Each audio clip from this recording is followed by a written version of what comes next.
पिछले साल नवंबर में सेना ने जैसलमेर में त्रिशूल युद्धाभ्यास के दौरान अत्याधुनिक स्वदेशी ड्रोन और एंटी ड्रोन तकनीक का कामयाब परीक्षण किया। कुछ लोग तो कहते हैं कि नफे नुकसान के अलावा ना तो ट्रंप को अमेरिका की क्रेडिबिलिटी से मतलब है, ना ही उसकी गुडविल से। पहले टैरिफ से अमेरिका की छीछा लेदर करवाई, फिर इस्लामिक आतंकवाद का गढ़ कहे जाने वाले पाकिस्तानी जनरल मुनीर के साथ हाथ मिला लिया, जिससे अमेरिका की ऐसी की तैसी हुई। और ट्रंप ने किसी को नहीं छोड़ा, अमेरिका के साथ हर कदम साथ चलने वाले यूरोप को भी नहीं बख्शा। जब मौका मिला, यूरोपीय देशों का मजाक भरे मंच से उड़ा दिया। अब वही देश भारत के साथ एक लंबी और भरोसेमंद दोस्ती वाले रास्ते पर चल रहे हैं। एक्सपर्ट कहते हैं कि कहीं ऐसा ना हो कि ईरान ट्रंप के लिए गले की हड्डी बन जाए, जैसा बनता दिख भी रहा है। जैसे 50 के दशक में वियतनाम बन गया था। 20 साल तक वियतनाम के साथ युद्ध करने के बाद भी अमेरिका को कुछ हासिल नहीं हुआ। तो क्या ट्रंप अमेरिका का वही हाल करके मानेंगे? अमेरिका को ग्रेट बनाने निकले बड़बोले ट्रंप ने अमेरिका को कहीं द ग्रेट कॉन्फ्लिक्ट में तो नहीं फंसा दिया। मामला 50 के दशक के मध्य का वियतनाम वॉर वाला तो नहीं हो जाएगा, जिसमें सुपर पावर अमेरिका की सारी दबंगई हवा हो गई थी। ये युद्ध 20 साल तक चला था, 1955 से 1975 के बीच, जिसमें 58,000 से ज्यादा अमेरिकी सैनिक मारे गए थे और अमेरिका को करीब 828 अरब डॉलर से ज्यादा का आर्थिक नुकसान उठाना पड़ा था। लेकिन फिलहाल तो ट्रंप अपनी जंग वाली सनक और ईरान पर अपनी बढ़त की डींगे हाँकने में व्यस्त है।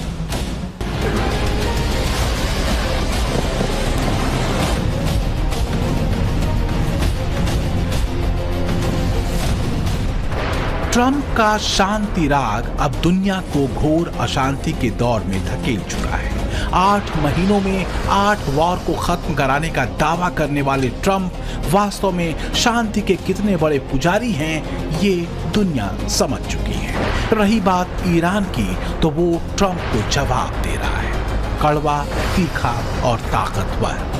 सवाल ट्रंप के उस ताजा धमकी का भी है जो उन्होंने ईरान को दी है। आज की रात ईरान के लिए कयामत की रात होगी। वैसे ट्रंप भी जानते हैं कि उन्हें दुनिया कभी सीरियसली नहीं लेती। ब्यूरो रिपोर्ट, टाइम्स नाउ, नव भारत।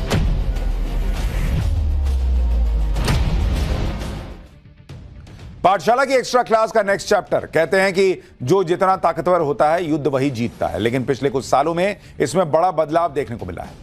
यहां यह कहावत ठीक बैठ रही है कि देखन में छोटन लगे, घाव करे गंभीर। बॉस, वॉर जोन में क्या ही कमाल का काम करता है ड्रोन। और इसलिए अब कहा जा रहा है कि जिस देश का ड्रोन वॉरफेयर जितना मजबूत होगा, जंग के मैदान में वो उतनी ही मजबूती से टिका रह पाएगा। भारत के पास भी एक ऐसा ड्रोन आने वाला है जिसके आगे ईरान का शाहेद भी कहीं नहीं ठहरता। इस ड्रोन का नाम है शेषनाग 150।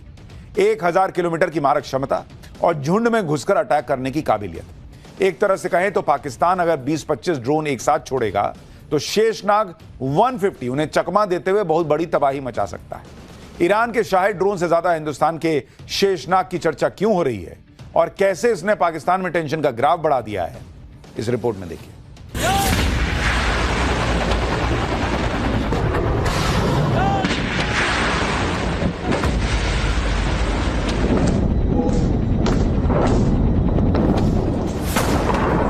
तेहरान में तबाही है। कुवैत और कतर में ईरान के ड्रोन्स कहर बरपा रहे हैं। सऊदी अरब से लेकर जॉर्डन तक दहक रहा है। हफ्ते भर से ज्यादा का वक्त हो चुका है जब से अरब के मुल्कों में बारूद बरस रहा है। एक तरफ अमेरिका और इजराइल की जिद है, दूसरी तरफ ईरान भी कोई कोर कसर नहीं छोड़ रहा है। जमीन से ज्यादा आसमान में लड़ी जा रही इस जंग में जिस बात की सबसे ज्यादा चर्चा है वो ईरान का शाहेद 136 आत्मघाती ड्रोन है। अल्लाहू अकबर।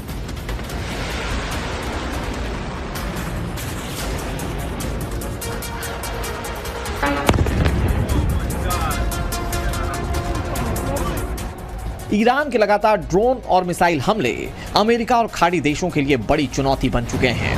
खास बात यह है कि शाहेद ड्रोन की कीमत मात्र 18 लाख रुपए तक ही है। लेकिन इस ड्रोन को मार गिराने के लिए अमेरिका जिन पैट्रियट मिसाइलों का इस्तेमाल कर रहा है, उनकी कीमत करीब $40 लाख तक हो सकती है। यानी ईरान का शाहिद ड्रोन अरब में लगी बारूदी आग में सबसे ताकतवर हथियार बनकर सामने आ चुका है और अब भारत के पास भी ऐसी ही ताकत होने वाली है। ईरान इजराइल जंग के बीच भारत ने लंबी दूरी के ड्रोन युद्ध में कदम रखा है। पूरी दुनिया में ड्रोन वॉर की तैयारी के बीच भारत ने भी कमर कस ली है। अरब में छिड़ी जंग के बीच भारत ने ऐसा ड्रोन तैयार कर लिया है जो दुश्मन के कलेजे को चीर देगा।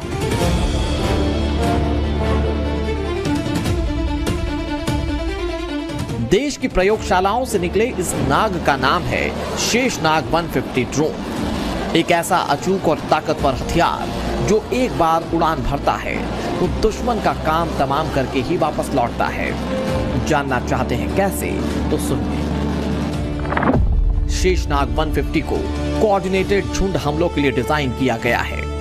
शेषनाग 150 एक ऐसा साइलेंट किलर है जो 1000 किलोमीटर दूर बैठकर भी दुश्मन की धड़कनें बंद कर सकता है। यह महज एक मशीन नहीं, भारत का वो स्वदेशी सुदर्शन चक्र है जो जब झुंड में निकलता है तो बड़े से बड़े एयर डिफेंस सिस्टम कबाड़ हो जाते हैं। ये ड्रोन 5 घंटे से ज्यादा देर तक उड़ान भर सकता है, टारगेटेड एरिया के ऊपर मंडरा सकता है, जिससे रियल टाइम सर्विलांस और हमले के ऑप्शंस मिल जाते हैं। ये ड्रोन 25 से 40 किलोग्राम वॉरहेड के साथ दुश्मन के एयर डिफेंस सिस्टम को निशाना बना सकता है। यानी जंग के मैदान में उसे उतार दिया जाए तो दुश्मन का बचना नामुमकिन है। शेषनाग 150 को खास तौर पर स्वॉर्म यानी कि झुंड में हमला करने के लिए डिजाइन किया गया है। इसमें कई ड्रोन्स एक नेटवर्क की तरह साथ मिलकर काम करते हैं। खास बात यह है कि शेषनाग 150 ने 1 साल पहले अपनी पहली उड़ान भरी थी और अब कामयाबी के साथ देश की सरहदों की ढाल बनने को तैयार है। ये कहा जाता है कि जंग हथियारों से नहीं बल्कि हौसलों से लड़ी जाती है, लेकिन ये आधा सच है। पूरा सच ये है कि हौसलों के साथ साथ जवानों के हाथ में आधुनिक हथियार भी होने चाहिए और भारत लगातार इस ओर तरक्की कर रहा है। सेना भविष्य के युद्ध के लिए लंबी दूरी के स्वॉर्म अटैक ड्रोन्स को बेहद अहम क्षमता मान रही है। ऐसे ड्रोन दुश्मन के एयर डिफेंस को चकमा देकर अंदर जाकर हमला करने में मदद कर सकते हैं। पिछले साल नवंबर में सेना ने जैसलमेर में त्रिशूल युद्धाभ्यास के दौरान अत्याधुनिक स्वदेशी ड्रोन और एंटी ड्रोन तकनीक का कामयाब परीक्षण किया। एक्सरसाइज में हेक्साकॉप्टर, हेरॉन मार्क II और तापस जैसे ड्रोन्स ने दुश्मन के ठिकानों को सटीक निशाना बनाने की ताकत दिखाई। बात इतनी सी ही नहीं है, भारतीय सेना भविष्य के युद्धों के लिए ड्रोन तकनीक पर ज्यादा फोकस कर रही है। सेना 850 से ज्यादा कामिकाजी ड्रोन्स खरीद रही है। 60 स्वदेशी घातक ड्रोन्स को खरीदने के लिए मंजूरी दे दी गई है। शेषनाग 150 ड्रोन 1000 किलोमीटर की रेंज तक मार कर सकता है। सेना ने टेथर्ड ड्रोन के ट्रायल शुरू कर दिए हैं। अब हमारी ड्रोन आर्मी पहले से भी काफी ज्यादा अपग्रेड और बेहतर है। सेना ने ड्रोन टेक्नोलॉजी को देखते हुए एक प्रोग्राम शुरू किया है, ईगल ऑन एवरी आर्म, यानी कि सैनिक की भुजा पर बाज। हर सैनिक के साथ एक ड्रोन युद्ध के समय उसका साथ देगा। भारतीय सेना ने भविष्य के युद्ध क्षेत्र के लिए तैयार अत्याधुनिक ड्रोन सिस्टम विकसित किए हैं। ये ड्रोन बेहद घातक मारक क्षमता से लैस है। वहीं सेना ने निगरानी ड्रोन भी विकसित किए हैं। सवाल ये है कि सेना के ड्रोन तकनीक को और मजबूत बनाने पर फोकस की वजह क्या है? इस सवाल का जवाब इन तस्वीरों से समझा जा सकता है। ऑपरेशन सिंदूर के दौरान पाकिस्तान ने 3 दिन में करीब 1000 ड्रोन्स के जरिए हमला किया था। इनमें से काफी संख्या में सर्विलांस ड्रोन थे और कुछ तुर्की से लिए गए कामिकाजी ड्रोन। ये ड्रोन बम या फिर दूसरे बारूद से लैस होते हैं, लेकिन सरहद में घुसने से पहले ही पाकिस्तान के सभी ड्रोन हवा में ही मार गिराए गए थे। इतना ही नहीं, ऑपरेशन सिंदूर के दौरान स्काई स्ट्राइकर, ALS-50 और MR-20 लॉजिस्टिक ड्रोन के जरिए पाकिस्तान में आतंकियों के ठिकानों को नेस्तनाबूद कर दिया गया था। ऑपरेशन सिंदूर में पाकिस्तान को पड़ी मार के 10 महीने हो चुके हैं। और इन दोनों देशों की सेना कई गुना ताकतवर हो चुकी है। खासतौर से ड्रोन्स को लेकर लगातार नई टेक्नोलॉजीज डेवलप की जा रही हैं। खास बात यह भी है कि सेना का फोकस स्वदेशी हथियारों पर है, यानी कि ज्यादातर ड्रोन देश में ही बनाए जा रहे हैं, जो युद्ध जैसे हालात में सबसे अचूक हथियार साबित हो रहे हैं। सेना के ड्रोन पर फोकस की एक और बड़ी वजह है, कई ड्रोन्स की कीमत सिर्फ $20,000 यानी कि 18 लाख रुपए से कम होती है, जबकि एक पैट्रियट मिसाइल की कीमत करीब $40 लाख यानी कि 37 करोड़ रुपए तक हो सकती है। दुश्मन को एक सस्ते ड्रोन को रोकने के लिए लाखों करोड़ों रुपए की मिसाइल खर्च करनी पड़ती है। एक मामूली सा ड्रोन महंगे टैंक को कबाड़ में तब्दील कर देता है, तो युद्ध का पूरा अर्थशास्त्र ही बदल जाता है।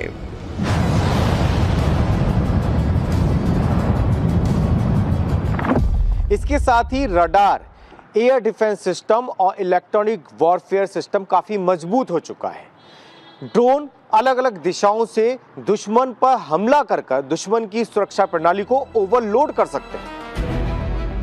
रूस और यूक्रेन की जंग में भी ड्रोन की ताकत देखी जा रही है। महज 30 से 40 हजार की लागत वाला छोटा FPV ड्रोन, जिसे रिमोट से चलाया जाता है, रूस के सबसे आधुनिक T-90M टैंक या अमेरिका के अब्राहम टैंक को तबाह कर सकता है। एक औसत आधुनिक टैंक की कीमत 37 करोड़ से 66 करोड़ रुपए के बीच होती है, जब एक मामूली सा ड्रोन इतने महंगे टैंक को कबाड़ में तब्दील कर देता है। पिछले 2 महीने के दौरान यूक्रेन ने ऐसे हजारों ड्रोन हमले किए हैं, जिन्होंने साबित कर दिया कि अब महंगे तोप खाने की बजाय ये सस्ते शिकारी ज्यादा असरदार हैं।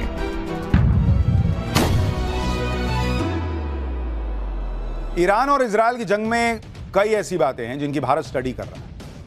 ड्रोन और मिसाइल का इस्तेमाल कैसे किया जाए, किस पिन पॉइंट पर किया जाए, इस पर डीप रिसर्च जारी है। और इन सब के बीच ये भी मांग होने लगी है कि तालमेल भी बेहतर बनाया जाए। कई रिटायर्ड अधिकारियों ने थिएटर कमांड बनाए जाने की वकालत की है। वैसे तो इसकी चर्चा सेना के अंदर खाने बहुत पहले से हो रही थी, मगर कुवैत में जो गलती अमेरिकी सेना ने अपने फाइटर जेट को लेकर की, उसे आधार बनाकर थिएटर कमांड लाने पर जोर दिया जा रहा है। अब ये जरूरी क्यों है और इसका फायदा क्या है, इस रिपोर्ट में देखिए।